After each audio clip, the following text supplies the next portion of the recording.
You all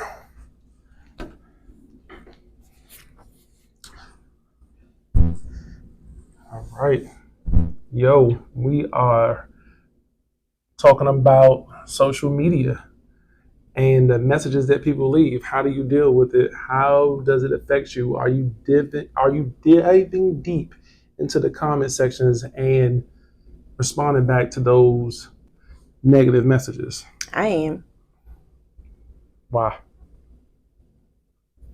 I don't know. It's just something about reading something negative that just. Affects you a certain kind of way? Make you feel some Yes. type of way? Yes. Well, how do you feel about getting into the mind of the people that are actually responding to those messages? See, I match energy. Imagine energy. Okay.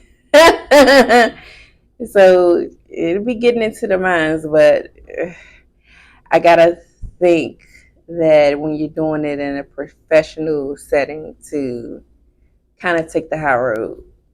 But I'm not always wanting to be professional.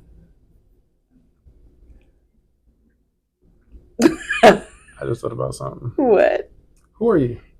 Who am I? What? So, this will be redone. So, have no name for this.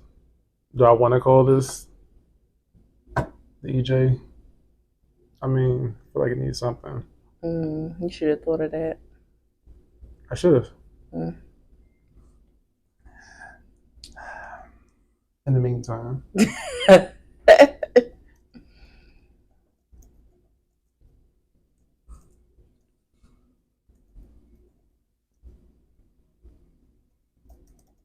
Who am I? these. Nuts. These. I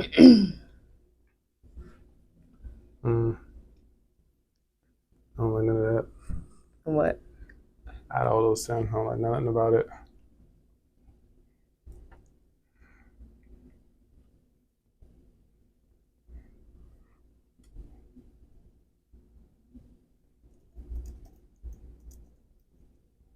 Net gen branding? Next gen, like next Oh, generation. next gen.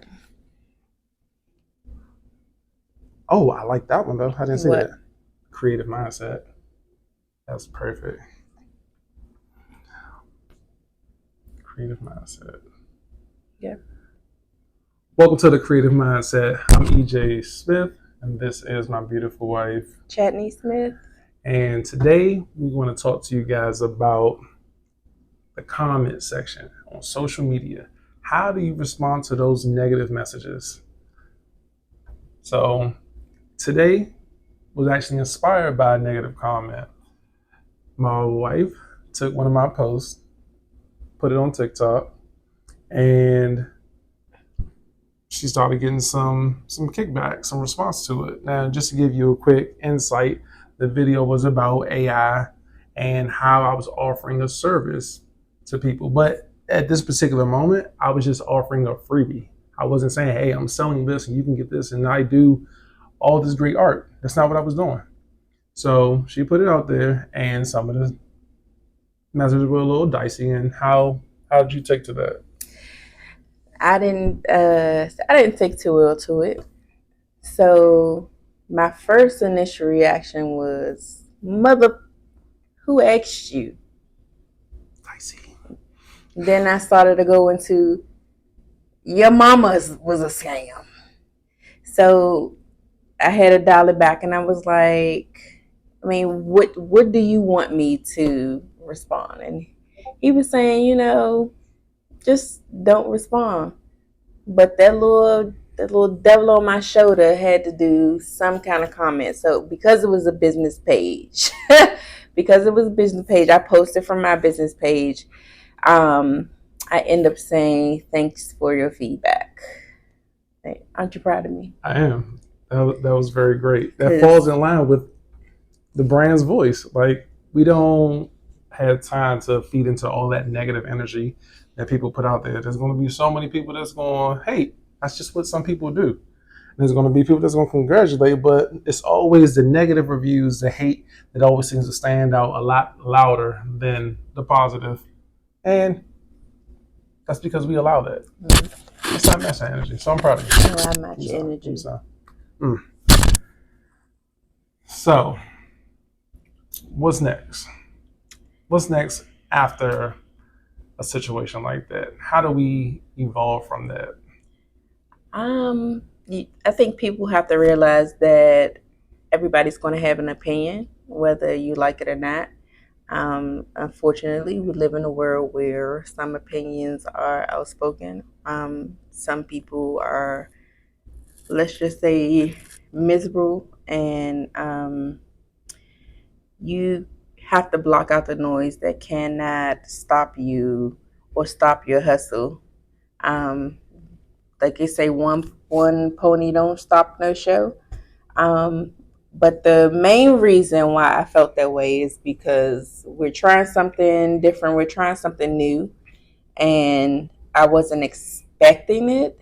But this is social media, so you have to deal with all that it comes with. But I just feel that tearing someone down or tearing down someone's belief or something that they want to do is not your position. But everybody has an opinion, and they want to voice it. So, do you remember? Do you remember what the comment said? Like the one in particular that kind of like. I think because it was two comments. You said a comment that said, "Okay, AI is not art." Okay, we get it. Then you follow up and say, "This is not art. AI is a scam," or something along those lines.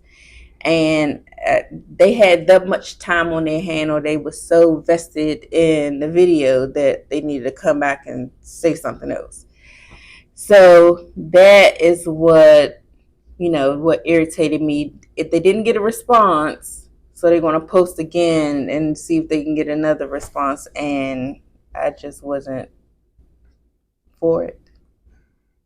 Well, I'll tell you how I feel about that. Bring them negative comments and those positive comments to my channel. You do that, because from my understanding, comments, likes, shares, all that stuff, you only boosting up my visibility. So I'm here for it. So as much as I'm usually against it, my wife likes to say, what? All publicity?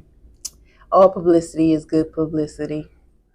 I'm going to rock with that this time. I usually don't, but I'm going to rock with it this time because, hey, there's a win. There is a win in that. So like you said, they came back, not once, but twice. Thank you. Keep coming. I welcome it because it doesn't affect me, but it helps my pockets. Our pockets.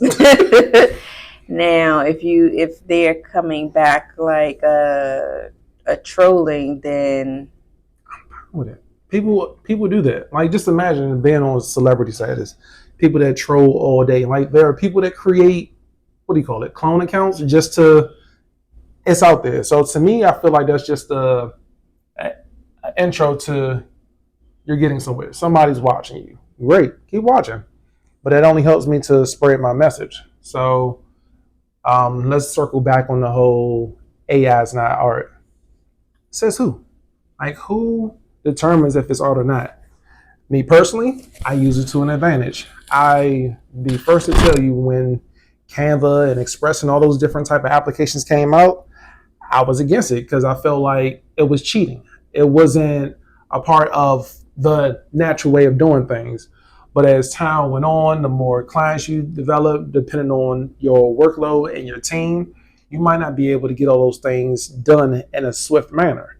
So I decided, you know what? Let me embrace it. Let me embrace the new, and maybe it'll help me move faster and more efficient in my business. And in fact, it actually did that.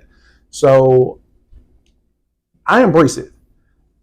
We had a conversation previously talking about if an individual saw one of my designs and was like, oh man, I really love this. I would love to have one. And I want to put it in my show that takes place on Friday. Okay. Um, most people, if we're dating this back in the day before AI was a big thing, it would take some time before you to whip up a certain type of design or some artwork to put out there. But now you can be efficient in a short time frame and it's off your plate. And there are people that will fall victim to the new technology. The new things that's coming in, they're here to stay. Either you use it or lose it. No, you're probably going to fall back. One of the things I like to bring up a lot of times is you look at typewriters to computers. People could type all day, but when it got to computers, the different technologies, and all the different things that came into that, it became something that was new to people. They were scared of. They didn't want to move forward with it. But yet, look at it. We have it in forms of phones, tablets, everything. It's here to stay. So that's how. But I'd Yeah, like to add on to that. You have so many different forms of art. true. You have digital art. You have people who draw, who uh, do cartoons. They do everything by hand. They paint. Um, even I said digital art. So AI is just another form of art. I like Yeah, that. I you mean, like I that? agree. It just got me thinking about music. Remember when people was talking about, oh, they ain't rap. That's just mumble Mumble rap. rap. Yeah. But yet you was buying it. You was listening to it. You was with it. So I look at it as something that AI is something that can enhance your artwork. It's a tool that many people can use um, to mass produce or to make their vision come to life right then and there. So let's say you want a logo or you want some type of design to put on a T-shirt, and you're sitting there with the artist, but you're trying to um, explain to them what it is that you want. Well, if you're speaking with someone and they're hand drawing everything, it's going to take you some time. Why not allow AI to take that information or take your concept and spit out a bunch of images for you? Assistance. Yeah. Here's a confession of mine. When people request logos from me, sometimes you better believe I'm going to those systems and looking for inspiration. Now I'm not gonna copy it corner for corner, but at the same time, it's like, oh, this is a great idea. Now I can go ahead and take that, use that, and make it something. I'm not stealing anything from anybody, and I'm actually putting the time and effort into it to make this something that can be used and not just a picture. Because some people might cheat you. That's not what you get when you work with me. So AI is a form of art. It's not a scam. It's used to enhance and or use for inspiration, and it's only going to do greater things in the future. Don't get left behind just because you stuck in a certain mindset. This is the creative mindset. You have to have that in order for you to move forward in the way that things are going in the future. So, what's the moral of the story? Don't leave negative comments Or do. We're winning. or get blocked. She might block them, but hey, I let them stop. So I think that was good. I think we had a chance to touch on negative comments, social media, how it affects people, how you can deal with it. Mm. Either you can face it, ignore it, block it, but Just keep creating, keep putting work out there, and regardless of the naysayers, um, it's only you getting a taste of what success is like. Every person that is successful are going to have someone to talk about them. So I look at them as haters. well, they only hate us because they Anus. this has been a creative mind This has been the Creative Mindset with EJ, Hey, and Chadney. we'll catch you next time. Bye.